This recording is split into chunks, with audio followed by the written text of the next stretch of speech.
శ్రీగురు చరిత్ర అధ్యాయం 48. ఓం గణేశాయ నమః. ఓం సరస్వత్యై నమః. ఓం గురుభ్యో నమః.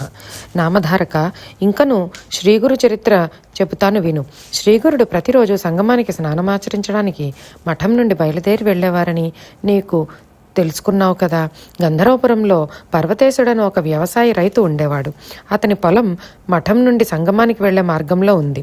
అతడు ప్రతిరోజు మఠంలోని శ్రీగురుని దర్శించుకుని నమస్కారం చేసి తన పొలానికి వెళ్లేవాడు. శ్రీగురుడు మఠం నుండి స్నానానికి వెళ్లేటప్పుడు వచ్చేటప్పుడు అతడు పొలంలోంచి గట్టు మీదకు వచ్చి ఆయనకు దూరం నుండే నమస్కారం చేసేవాడు. కొంతకాలం అతన్ని ఏమీ పలకరించకుండా చూస్తూ ఉండేవారు శ్రీగురుడు. అలా కొన్ని రోజులైన తర్వాత ఒకరోజు శ్రీగురుడు అతన్ని దగ్గరికి పిలిచారు. అతడు శ్రీగురుడు పిలవడంతో సంతోషంగా దగ్గరికి వెళ్ళాడు. అప్పుడు శ్రీగురుడు, నాయనా, నీవు ప్రతిరోజు ఎంత భక్తితో మాకు నమస్కరిస్తున్నావు, నీకేం కావాలో అడుగు అని అన్నారు. అందుకు పర్వతేశ్వరుడు, స్వామి, నా పొలంలో జొన్న వేశాను. తన పాదాన్ని నా పొలంలో మోపితే మాకు మంచి జరుగుతుంది, నా పొలం ఏపుగా పెరుగుతుంది అని తన కోరికను వెల్లడించాడు. అప్పుడు శ్రీగురుడు, నేను చెప్పినట్లు నీవు చేస్తావా అని అన్నారు. అందుకు, అయ్యో తండ్రి, తమరు ప్రాణాలు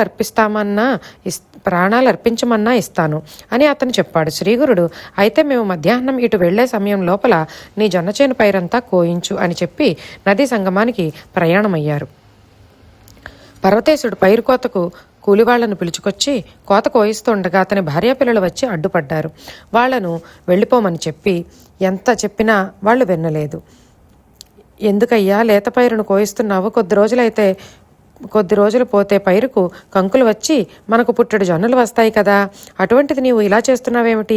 నీకు గాని మతి భ్రమించలేదు కదా అని వారు పర్వతేశుడిని అడ్డుకునే ప్రయత్నం చేయసాగారు. కానీ వారి మాటలను పట్టించుకోకుండా పైరంతా కోయించాడు. శ్రీగురుని ధ్యానిస్తూ ఆయన ఎప్పుడు వస్తారా అని ఎదురు చూస్తుండగా ఇంతలో శ్రీగురుడు సంగమంలో స్నానానుష్ఠానాలను పూర్తి చేసుకుని వస్తుండగా అతడు ఎదురే వెళ్ళి ఆయనకు నమస్కరించి కోసిన పైరును చూపించాడు. శ్రీగురుడు ఆ పైరును చూసి ఏమీ తెలియనట్లు ఆశ్చర్యంగా, అయ్యో, నిష్కారణంగా ఈ పైరును ఎందుకు కోయించావయ్యా? ఇప్పుడు నీవెలా బ్రతుకుతావు? పంటకొచ్చిన పైరును కోసి చాలా నష్టపోయావు కదా, నేనేదో పరిహాసంగా అంటే ఇంత పని చేస్తావా అని అన్నారు. అందుకు పర్వతేశుడు అణుమాత్రం కూడా తొణక్కుండా, గురుదేవా, నాకు మీ మాట తప్ప ఈ సృష్టిలో ఇంకేమీ అక్కర్లేదు, తమరుండగా నాకు భయం ఎందుకు అని అన్నాడు. అతని నమ్మకానికి లోపల సంతోషించిన శ్రీగురుడు, అంత గట్టి నమ్మకం ఉంటే అలాగే జరుగుతుందిలే అని మఠానికి దారితీశారు. పర్వతేశుడు కూడా శ్రీగురుడు వెళ్ళిపోయే వరకు ఆయన్నే చూసి తరువాత తను కూడా ఇంటికి బయలుదేరాడు. ఇంటికి వెళ్లేసరికి అతని భార్య ఇలా చేసావేమిటి అని ఎంతగానో మొత్తుకుంది. అతడు ఆమెకు నచ్చ చెప్పడానికి చూశాడు, కానీ ఆమె వినలేదు. పర్వతేశుడు మాత్రం శ్రీగురుడినే మనస్సులో ధ్యానించుకుంటూ ఉన్నాడు. ఇలా ఒక వారం రోజులు గడిచిపోయాయి. 8వ రోజు నుండి బాగా చలిగాలి వీచడం ప్రారంభమైంది. దాంతో చుట్టుపక్కల చేలన్నీ నేల కోరిగిపోయి ఎందుకు పనికి రాకుండా పోయాయి. పర్వతేశుడు పొలంలో కోసిన పైరు మొక్కల మొదళ్ల నుండి ఒక్కొక్క మొక్కకు 4-5 పిలకలతో పెరిగి విపరీతంగా పంట పండింది. దాన్ని చూసిన వారంతా ఆశ్చర్యపోయారు. అతని భార్యాపిల్లలు కూడా సంతోషించి చిందులు త్రొక్కారు. అప్పుడు ఆ భార్యాభర్తలు ఆ పొలంలోకి వెళ్లి పైరును ఆప్యాయంగా చూసుకున్నారు.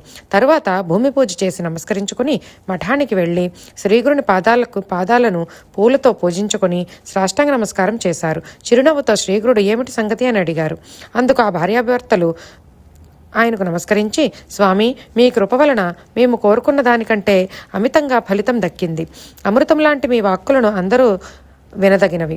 మీ చల్లని చూపు పాపులను కూడా పావనం చేస్తుంది అని అన్నాడు పర్వతేశుడు.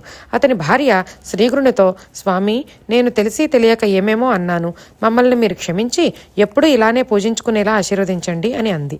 తర్వాత ఆ భార్యాభర్తలు ఆయనకు నీరాజనమిచ్చారు. వారిని సంతోషంగా చూస్తూ శ్రీగురుడు అఖండ శ్రీరస్తు అని దీవించి వారిని ఇంటికి పంపించి వేశారు. ఆ దంపతులు ఎంతోగానో సంతోషించి ఆనందంతో ఇంటికి వెళ్ళిపోయారు. ఓం శ్రీ దత్తాయ గురవే నమః.